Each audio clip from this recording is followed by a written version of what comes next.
비하인드넷 197회 함께하고 계시고요.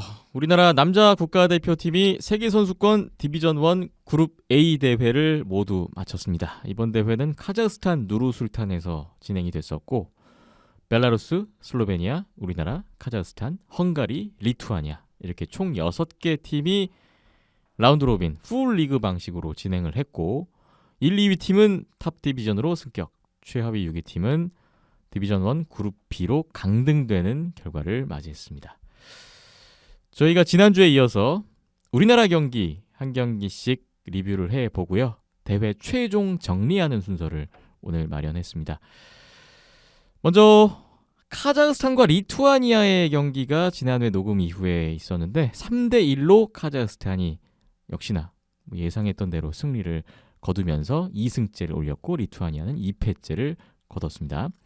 5월 2일 목요일 밤 10시 30분에 우리나라와 카자흐스탄, 우리나라의 세 번째 경기가 치러졌습니다. 1피리어드에 우리나라가 2실점을 했고 2피리어드에서도 추가 실점을 했고요. 3피리어드 신상우 선수 추격골이 나왔는데 2분 만에 추가 실점을 또 하면서 사실상 승부도 났고요. 최종 스코어 4대1로 카자흐스탄이 승리했습니다. 우리나라는 2승 1패, 카자흐스탄은 3연승을 달리게 되는 결과였는데요. 카자흐스탄이 강하긴 강하더만요. 감상평 한 말씀씩 들어보겠습니다. 안정적으로 그냥 쭉 밀고 나가면서 끝내버렸어요. 이제 그 정도로 사실 이제 카자흐스탄이 2017년 같은 경우에는 그런 느낌이 좀 없었는데 이번에는 확실히 한국한테 그때 진 게 많이 좀 아팠나 봅니다. 그렇기 때문에 좀 준비를 많이 해오고 이런 부분이 있었고 그리고 저는 결과적으로는 이제 대회 직전에 같이 경기를 했었잖아요. 이런 평가전. 부분에서 어떻게 보면은 더 어려워지지 않았나. 평가전 스코어는 3대0이었는데요. 그렇죠. 뭐 세 골차 비슷가 네. 똑같지 않았습니까? 이런 부분을 생각을 해보신다면은 그때랑 큰 게 다르지 않았던 결과라고도 이제 해석을 하실 수 있을 것 같고요. 카자흐스탄 같은 경우에는 보시면은 이제 슬로베니아전에 참 잘했던 게 뭐냐면은 결과적으로 외곽으로 슈팅을 유도를 했다라는 거예요. 한국 수비들이. 그런데 카자흐스탄이 그거를 억지로 이제 돌파를 해서 이제 딱 자리 잡고 있는 거를 그냥 주먹으로 빵 깨기보다는 너희들 안 나와? 그럼 우리 외곽 슈팅을 할게. 그리고 소프트 팁으로 노릴게. 근데 이게 다 들어갔어요. 이게 딱 먹혀버리는 겁니다. 그러면서 하나 둘 차이가 나고 기본적인 사실 이제 카자흐스탄의 전력 자체도 올해는 그렇게 나쁘지 않았기 때문에 사실 그 전 두 경기에도 스코어 자체는 많이 이겼지만은 경기 자체는 좀 수세인 경우가 많았습니다. 그렇기 때문에 좀 다시금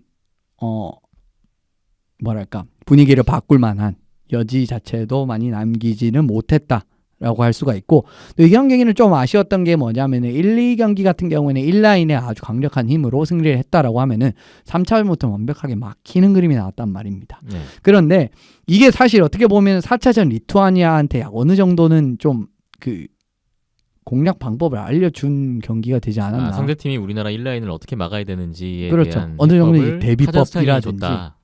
물론 뭐 두 팀의 사실 게임을 풀어나가는 흐름 자체는 다르지만 이렇게 1라인을 딱 막아버리면은 경기가 수월해지지 않나? 라는 느낌으로 든 어느 정도 좀 시사점이 있었던 경기가 아닌가 싶습니다. 우리나라의 1라인이 카자흐스탄전에서 막힌 이유가 첫 번째, 두 번째 경기 우리나라가 2연승을 하는 걸 보고 거기에 대한 그렇죠. 뭐 견제로 봐야 될까요? 아니면 카자흐스탄 팀이라는 자체가 그만큼 강했기 때문이라고 봐야 될까요? 저는 둘 다라고 생각합니다. 왜 그러냐면은 일반적으로 기본적으로 우리나라가 첫 두 경기에서 굉장히 역습이 이제 빛나는 팀이었는데 그 역습에 대한 대비를 카자흐가 그렇게 나쁘지 않았다라고 생각을 해요.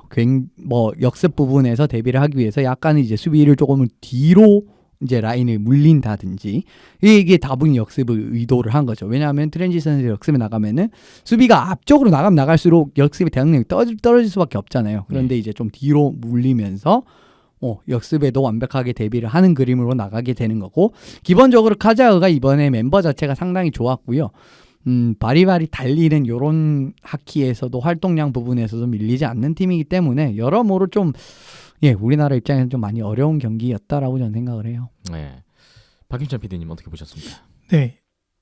단순히 우리나라가 앞서 두 경기에서 좋은 활약을 해서 카자흐스탄이 얘네 만만히 보면 안 되겠다 해서 준비를 했다라기보다는 저는 전체적인 인상이 일단 카자흐 홈이기도 하고 네. 예, 카자흐가 홈에서 열리는 대회에서 전승 우승을 목표로 준비를 함에 있어서 전 경기를 다 철저하게 준비를 잘했다라는 느낌을 강하게 받았었는데 그 중에 한 경기도 이제 우리나라와의 경기였고요. 예.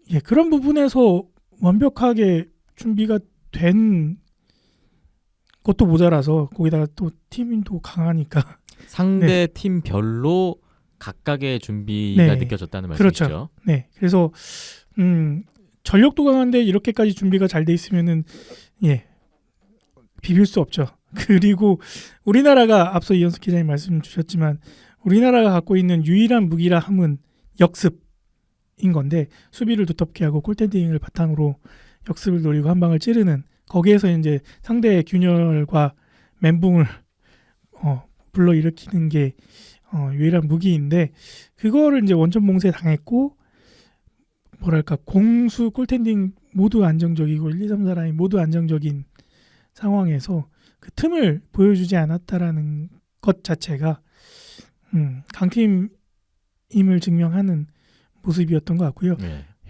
행여나 이게 카자흐에서 열린 게 아니라 뭐 슬로베니아나 벨라루스에서 열린 대회였다라고 하면은 예, 이와 비슷하지 않았을까라는 생각도 했었어요.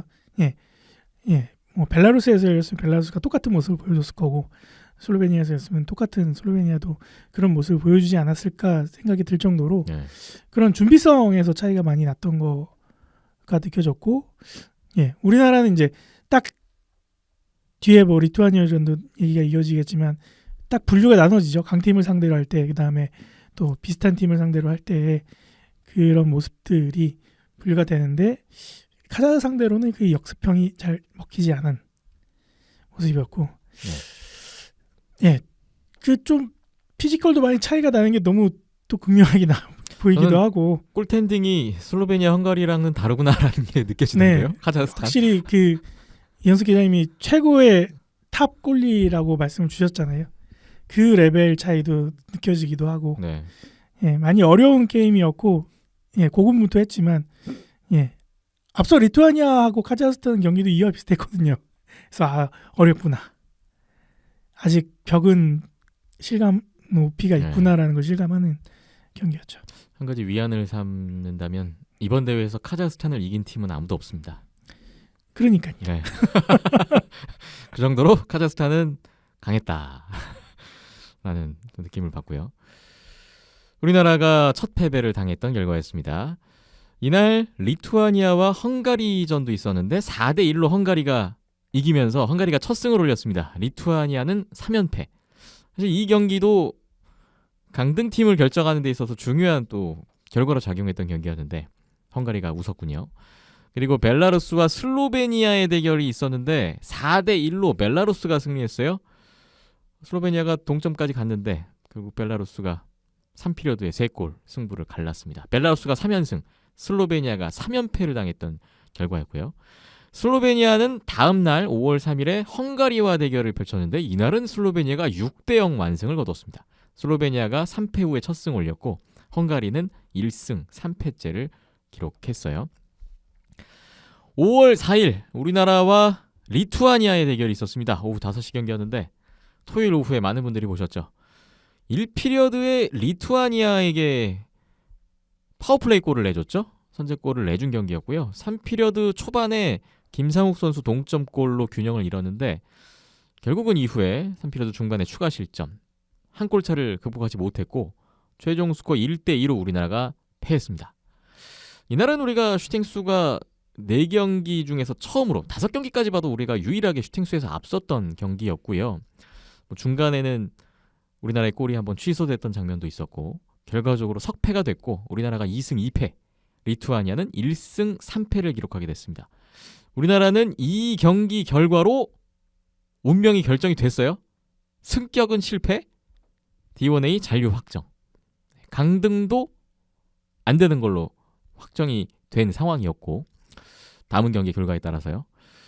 어느 정도 큰 것들은 다 결정이 났던 아쉬운 경기였습니다. 리투아니아전 감상평 들어보죠. 리투아니아가 준비를 그냥 훨씬 더 잘했습니다. 사실 전반적으로 경기를 봤을 때는 이 다음 사실 벨라루스 한국전에서는 역으로 나왔다라고 저는 생각을 하는데 이 경기 같은 경우는 우리나라가 뭘 해도 그래도 리투아니아는 이길 수 있겠지라는 느낌으로 들어왔는데 리투아니아 같은 경우에는 진짜 한국을 잡기 위해서 그냥 아주 정말 분석을 많이 해온 느낌을 많이 받았습니다. 사실 리투아니아가 파워플레이 같은 스페셜 팀의 강점이 있고 골리가 센 팀이기 때문에 이거 얕보면 무조건 몰리는 팀이에요. 그런데 딱 그런 양상의 경기가 나왔다라고 할 수가 있고요. 리투아니아가 신장에서 굉장히 강점이 있는 팀이기 때문에 리치를 살리는 플레이라든지 그리고 리치를 살려서 우리나라 선수들이 뭐 지역에 진입을 해도 그 긴 리치를 활용해서 괴롭히는 플레이를 하는 거죠. 그러니까 원하는 대로 퍽을 가지고 플레이를 하지 못하게. 이런 부분이 상당히 이제 눈에 띄었고요. 그리고 적은 파워플레이 기회에서도 확실하게 골을 만들어내는 능력이라든지 상대방의 실수를 그냥 딱 바꿔서 득점을 하는 능력. 이거 어디서 많이 보던 경기력 아닙니까? 약팀이 강팀을 잡는 거의 뭐 교과서 같은 딱 흐름으로 경기가 펼쳐졌죠. 그리고 골리는 만타스 아르말리스입니다. 그걸 막기에는 생각보다 이제 리바운드 같은 부분에서 2차적인 찬스가 많이 나오지는 않았고요. 골리 인터피어런스를 많이 말씀하시는데 콜 자체는 맞습니다.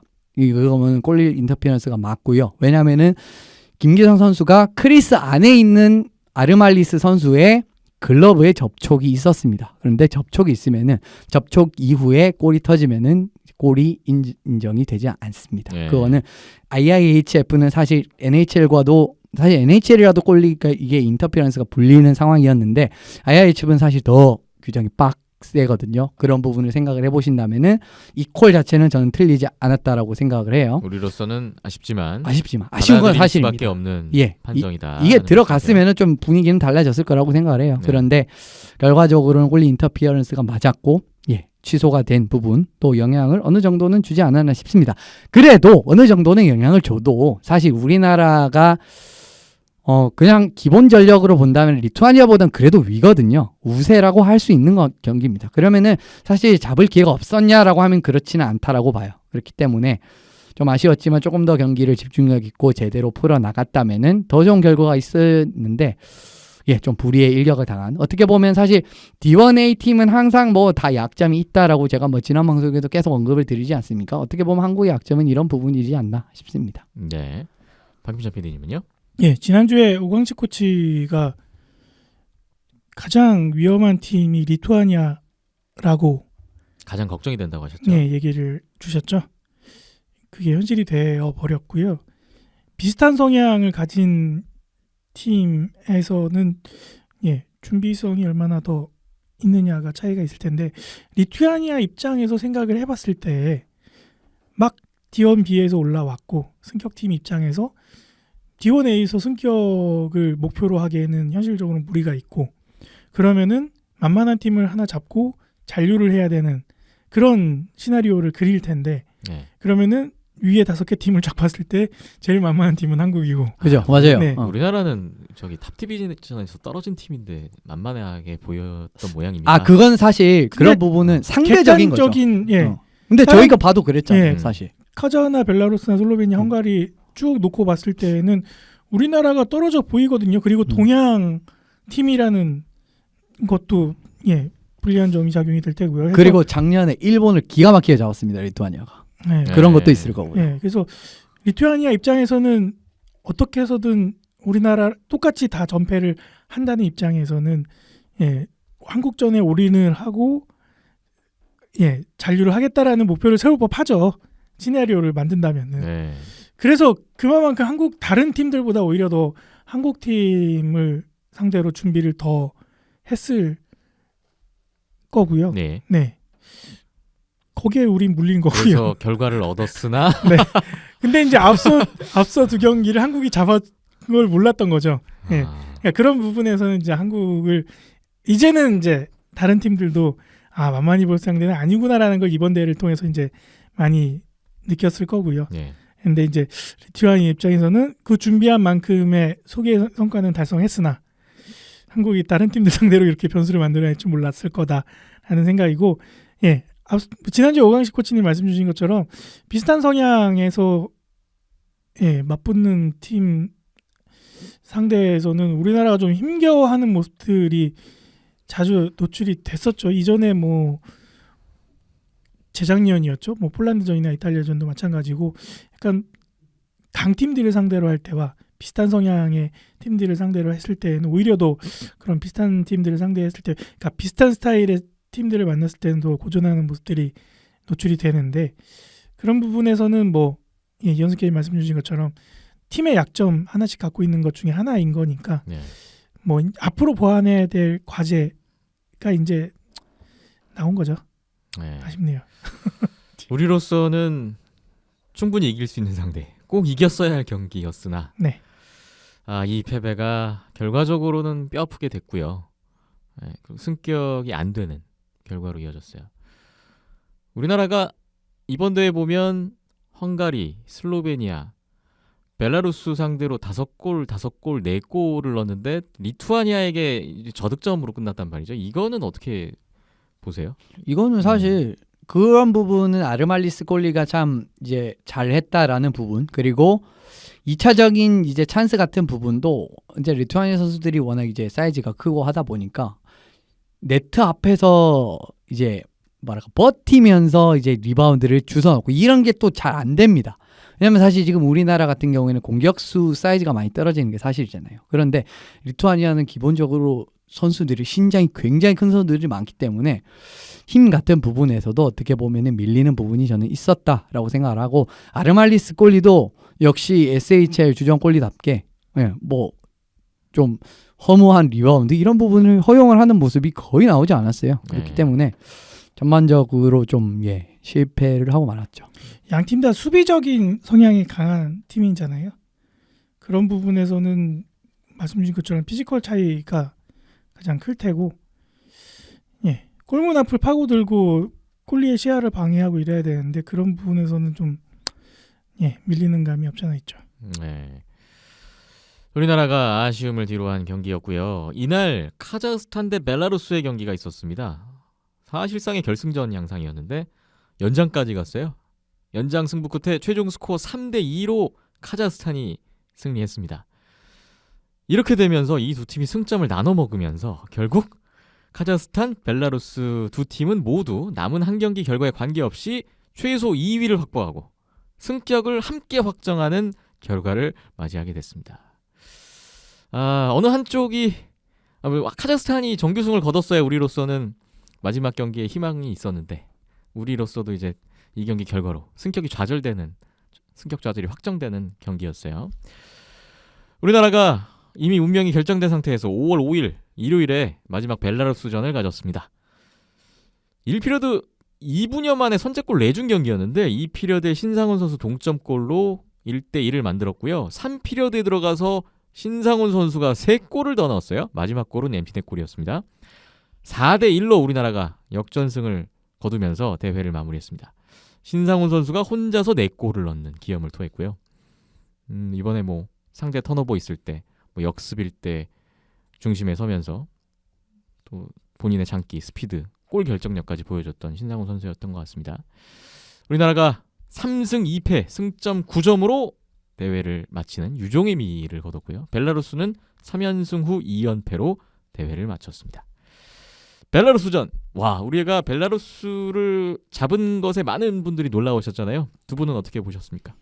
사실 놀라운 결과라고 할 수 있는데 사실 이거는 앞서 말씀드린 리투아니아랑 역으로 나온 게 이거예요. 그러니까 벨라루스는 뭘 해도 어쨌든 한국은 이길 수 있을 것이다 라고 생각을 하고 들어오지 않았나 싶습니다. 그리고 물론 이 경기가 순위에도 그렇게 큰 영향이었었다라는 부분, 여러 가지 부분이 좀 복합이 돼서 좀 이제 선수들이 마음의 틈이 생긴 부분이 없지 않아 있었다라고 저는 생각을 해요. 그런데 이게 또 첫 2분 40초 만에 득점을 하면서 쉽게 가면서 더 커졌단 말이죠. 이런 부분이 있고, 그런데 달튼 선수가 그 뒤로부터는 다 막아내면서 흐름을 안 넘겨줬고, 실제로 이제 뭐 감독 인터뷰 같은 부분을 보시면은 1피리어드에 참 찬스가 많았는데 그런 부분에서 추가점이 나오지 않았다라는 부분이 있었어요. 근데 그런 부분 같은 경우에는 좀 어떻게 보면은 한 골을 넣었지만 달튼 선수가 계속 막아주면서 흐름이 추가적으로 넘어가지 않은 부분이 1차적인 터닝 포인트라고 생각을 하고, 그리고 이 마음의 빈틈이라는 부분을 좀 뒷받침하는 부분은 뭐냐면은 이제 벨라루스 실점 장면을 유심히 보시면은 참 실수가 많았습니다. 그러니까 네. 블루 라인에서 그 턴어라운드 백핸드 패스 이런 거 하면 안 되거든요. 할 이유도 없었어요. 1대0으로 앞서고 있는데 그게 잘리면서 브레이크웨이 찬스에서 실점. 그리고 두 번째 골 같은 경우에는 느슨한 리바운드 처리에 이으면서 수비가 퍽이 어딘지도 모르고 골리는 거기서 리바운드가 그런 식으로 나오면 안 됐습니다.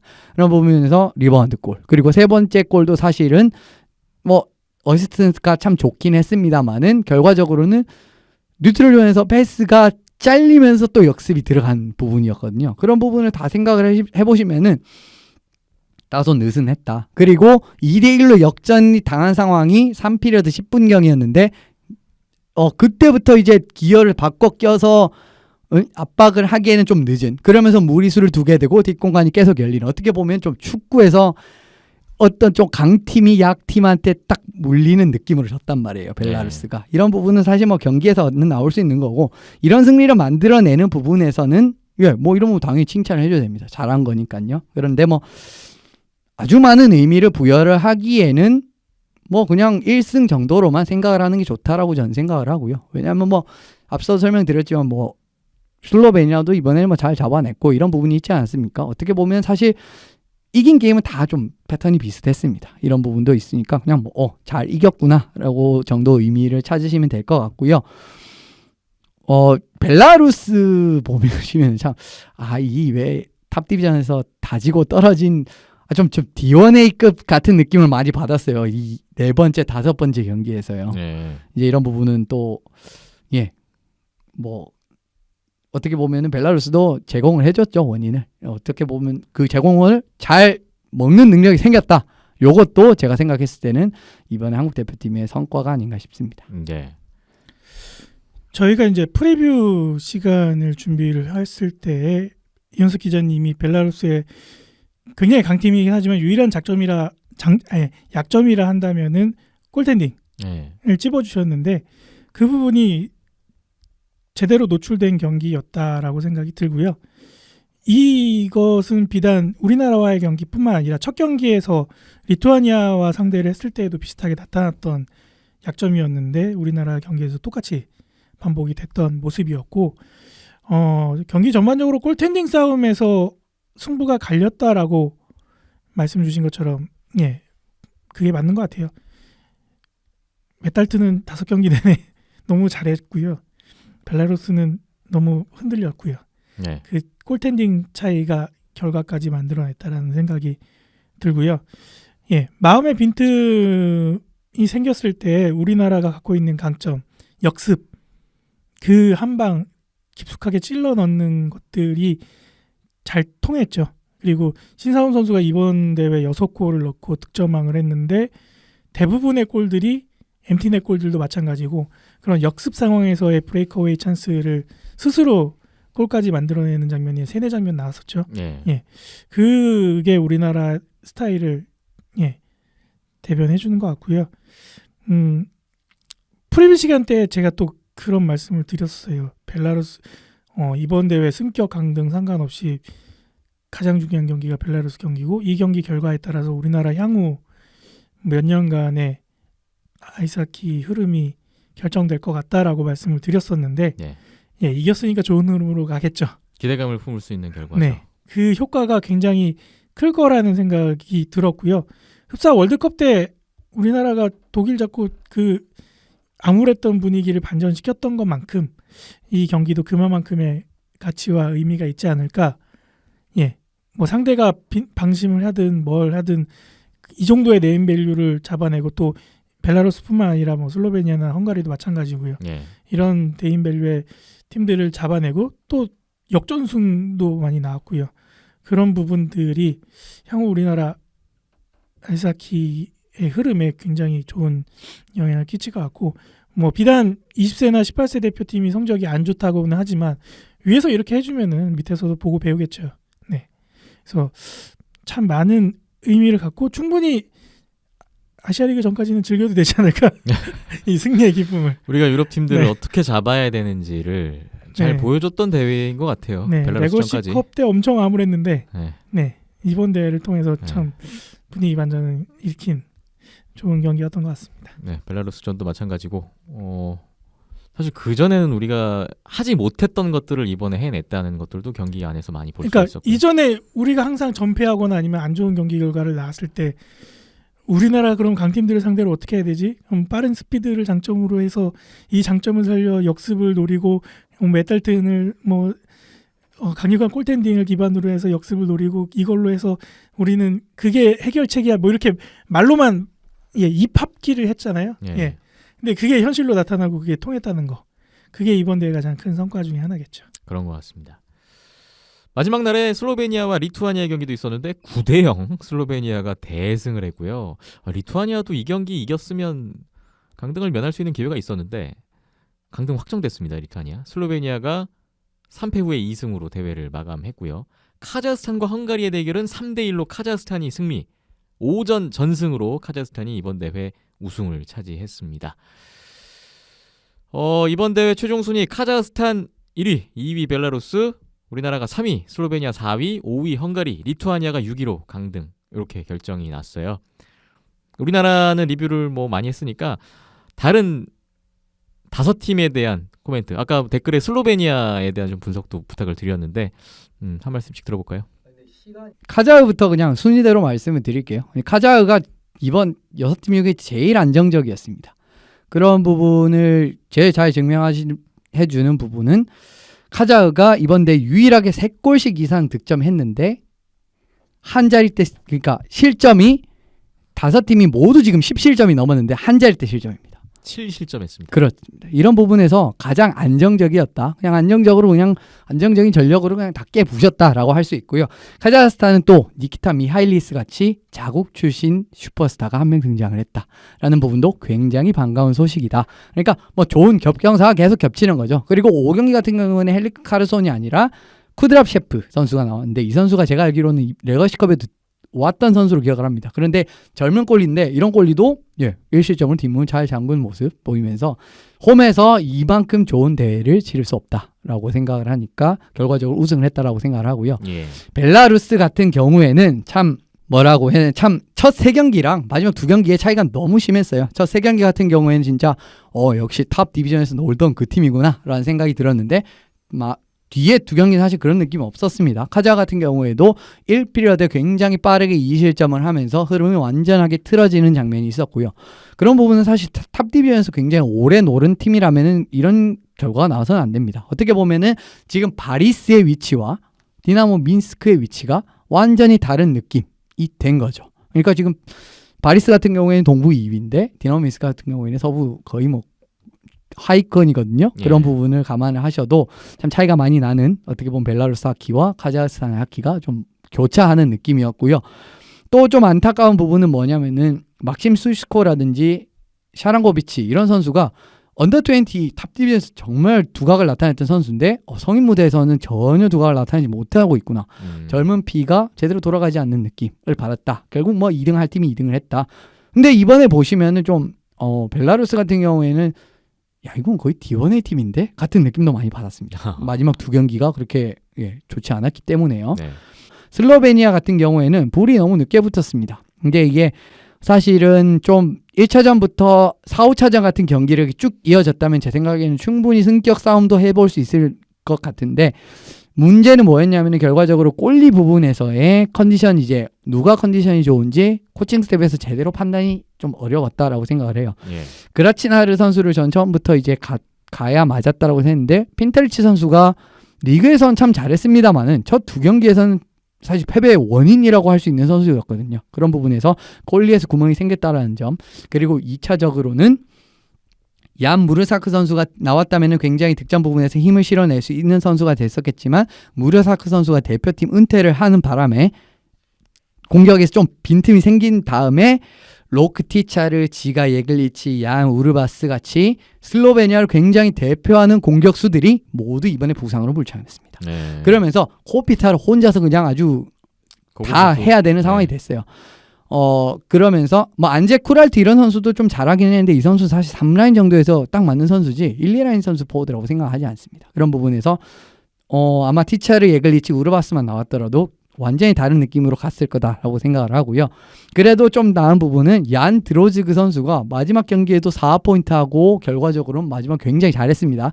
그러면서 앞으로의 슬로베니아를 좀 이끌어 나갈 공격 제목이 볼 수 있었던 이런 대회라고 할 수가 있을 것 같고요. 예. 헝가리가 어떻게 보면 제일 실망적인 팀이었는데 이 부분은 어쩔 수가 없었습니다.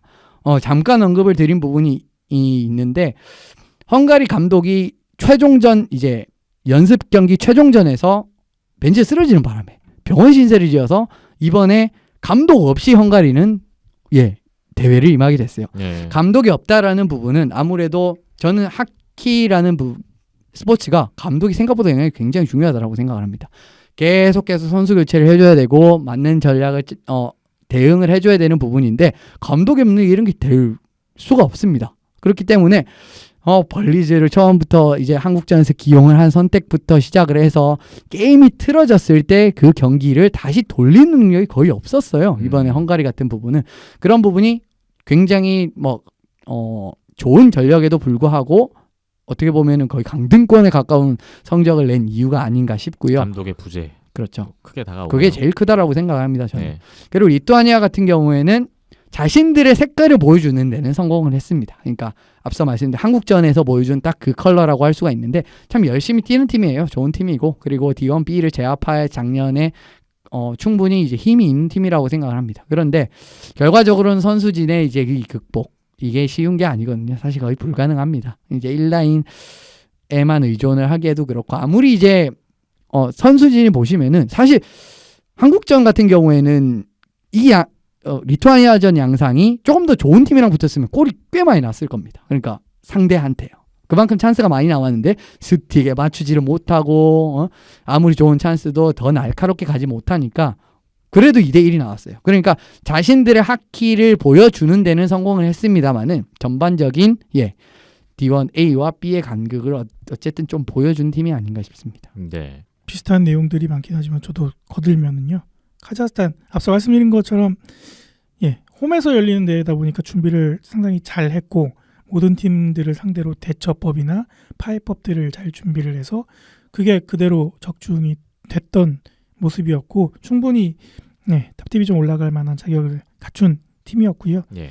벨라루스 같은 경우에도 후반부에 가서 실망스러운 부분이 나오긴 했지만 뭐 경기 일정상 힘든 부분도 있었고요. 연장 가고 그 다음날 입사 시간이 되기도 전에 이제 우리나라랑 한 것도 있고 뭐 여러 가지 악조건들이 있었긴 했지만 그럼에도 불구하고 약점이 노출이 됐다라는 게 좀 아쉬운 부분이겠죠. 예. 그리고 슬로베니아 같은 경우에는 최다 득점 팀이거든요. 21골을 넣었어요. 6대0, 9대0이 컸죠. 네, 마지막 근데 두 경기. 그 15골을 빼면은 앞 3경기에서 6골밖에 못 넣었어요. 근데 실점은 12실점. 뒤에 2경기 무실점이었는데 앞에서 3경기에서 12실점을 했다라는 거. 그 부분은 이제 뭐 골텐딩 앞서 연숙 기자님이 언급해 주셨던 골텐딩 부분에서의 약점도 있고 그다음에 디펜스 수비 조직력 자체가 그렇게 견고한 팀은 아니다라는 게 증명이 되는 것 같고요. 네. 페널티 킬링도 보면은 헝가리 다음으로 밑에 있거든요. 그래서 여러 가지로 좀 준비가 좀 부족했고 의외로 선수층이 좀 두텁지 못했던 그런 모습들이어서 코피타르 혼자로는 힘들구나. 네. 코피타르 본 거에 만족. 그렇게 넘겨야 될 것 같고요. 헝가리 같은 경우에는 참 제가 민망한데 우승 후보 급이다라고 했는데 감독의 부재라는 핑계를 빌려와야 될 것 같아요. 그거는 예상하지 못했다. 네, 그래야 될 것 같고요. 여러 가지로 스탯상으로 보면은 오히려 리투아니아보다도 모든 스탯 부분에서 다 떨어집니다. 최하위권을 기록하고 있고 리투아니아 잡은 게 굉장한 행운이죠. 잔류하는 데 있어서. 그거 아니었으면 그거 아니었으면 그냥 강등인데 스탯상으로도 그렇고 뭐 콜텐딩 부분부터 해서 여러 가지로 좀 어려운 경기들을 펼쳐냈고요. 오히려 저는 이게 더 무서워요. 내년 시즌에 이게 헝가리가 한번 뒤기 시작했으니까 원래 이런 팀이 아니잖아요. 슬로베니아, 헝가리는 내년에 또 만납니다. 네, 그래서 오히려 더 내년에 무서워질 것 같은 팀 중에 하나일 것 같고요. 미련이 남아서 이렇게 말씀드리는 거고요. 네. 네. 그리고 리투아니아 같은 경우에는 말씀 주신 것처럼 분명한 팀 색깔을 갖고 있고 그거를 보여줬는데 뭐 개인 기량, 팀 기량 부분에서 좀 밀리는 부분이 있어서 다시 원비로 내려가긴 하지만 왠지 이 팀은 다시 올라올 것 같은 느낌? 그리고 원비 상황을 보면은 또 충분히 올라오고도 남을 또 전력이기도 하고요. 그래서 우리나라를 잡았으니까 또 이렇게 칭찬을 해줘야겠죠. 그래서 말씀을 거들어 봅니다. 네. 우리나라는 3위로 끝났는데 개인적으로는 우리나라 선수들이 또 올스타 팀에도 선정되고 성과가 좀 있습니다. 맷 달튼 선수가 베스트 골리 수상을 했어요. 골텐딩 팀 기록에서 가장 좋더라고요. 93.7% 세이브율을 기록했습니다. 그걸 결국은 다 맷 달튼이 나왔죠. 다 나왔어요. 네. 최다 시간 뭐 5경기 다 뛰었고 상배분에서 30초 빠진 엠티네. 엠티네 때문에. 마지막 벨라루스전에 혹시 뭐 이것도 좀 의견이 갈릴 수는 있을 것 같아요. 이제 우리는 운명이 결정됐으니까 잔류 확정됐으니까 마지막 경기 벨라루스 상대로 안 뛰지 않았던 이현승이나 김영철 선수에게 기회를 줘야 되지 않느냐 이런 목소리도 있을 것 같고 아니면은 무슨 소리냐 끝까지 승리를 위해서 최선을 다해야 된다 주전골이 내고 이런 의견이 있을 수 있는데 결과는 역시 예상했던 대로 맷 달튼이 풀타임 모든 경기를 소화했네요. 뭐 둘 다 사실 이해는 되죠. 양쪽 입장 다 이해가 네. 되기 때문에. 근데 뭐 백재성 감독이라면 사실 전자를 선택할 거는 거의 명백했습니다. 그리고 이 정도 결과 냈으면 그 잘했죠, 선택이 맞죠. 네. 김상욱 선수도 4골 3도움 기록하면서 이번 대회 올스타 팀에 선정이 됐고요. 쇼케이스 잘 한 것 같아서 좋은 소식을 기다려 봐야 될 것 같습니다. 네, 9일 날 쿠르네 스타즈 캠프에 합류를 한다고 하고요. 네. 형인 김기성 선수도 같이 간다고 합니다. 아 그러면 김기성 선수도 트라이아웃에 참가를 하는 건가요? 그것까지 모르겠고요. 기사 나온 거 보니까 같이 간다고 나와 있더라고요. 오. 예, 근데 뭐 쿨룬 쪽에서도 이야기가 나온 게 한국 몇 선수가 또 캠프에 참가할 것이다라는 이야기가 있었기 때문에 뭐 그중 한 명이 김기성 선수가 됐네요. 추가적으로 또 봐야겠네요. 신상훈 선수는 벨라루스전 4골에 힘입어서 총 6골로 이번 대회 득점왕을 차지했습니다. 우리가 잔류를 하게 됐고 내년에 디비전 1 그룹 A에서 슬로베니아, 헝가리를 만나야 되고 디비전 1 그룹 B에서 루마니아가 우승을 하고 올라왔기 때문에 루마니아도 내년에 우리가 상대를 해야 돼요. 그리고 나머지 두 팀은 이번 주부터 시작이군요. 월드 챔피언십 결과에 따라서 상대 두 팀을 또 기다려 봐야 될 것 같습니다. 소기의 성과가 있었고 또 희망도 있었고 무엇이 부족한지도 느꼈고 다음 시즌 우리가 또 세대 교체 어느 정도 진행된 상황에서 맞이할 내년이 될 것 같은데 이번 대회를 토대로 또 잘 준비해서 내년에는 부디 탑 디비전 승격이라는 결과를 만들어내기를 기대해 보죠. 강릉에서 하고 승격하면 딱 좋은데. 그림이 제일 좋죠. 그쵸. 우리도 홈에서 하니까 준비 더 잘할 거고. 네. 근데 또 내년 또 쉽지 않을 겁니다. 생각보다 루마니아가 정말 잘하더라고요. 깜짝 놀랐습니다. 뭐 쉬운 팀은 없으니까요 항상.